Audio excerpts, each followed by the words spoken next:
And I've said this many times. I've said this on many shows. I've said subsidies in any economy, they distort the market. So if there's a way you do away with them, the best. But looking at what we are going through as a country, you might not be able to do away with subsidies. Now, the next level is to choose, do you go for consumption subsidies or do you go for production subsidies? The best is always production subsidies because those are more sustainable. They are more likely to have a positive impact to the economy. But now, what has happened, by the time Kenya Kwanza was taking over, the Jubilee government had already introduced consumption subsidies in the country through food subsidies and oil subsidies, where they were subsidizing the fuel. Now, where you have consumption subsidies, the strategy is not to take them just immediately. You don't do away with them immediately. You stagger the process in terms of removing them. In that case, then you cushion the poor, as you're saying.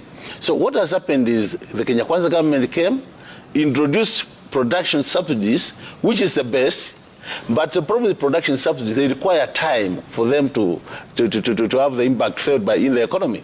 For example, we gave out fertilizer out. Where in our area, fertilizer has no impact because it has not rained. So even as we are talking now, that fertilizer will not help our region. It may help other regions. Where it might be helping, we require 9 months for the crops to mature. So what happens between the month 0 to 9? You have removed the consumption subsidy. Now you require 9 months for this other one to have positive impact. So in between here, the ASALA will have to suffer seriously.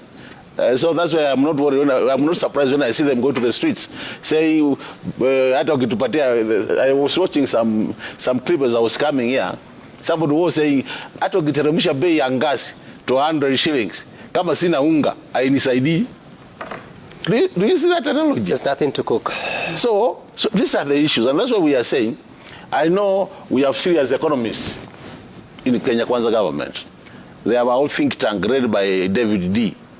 But at times, theories are not going to help this country. We want practical solutions to our problems. And I think that's what the theorists are missing. They are missing the practical aspect of this, combining theory with practice.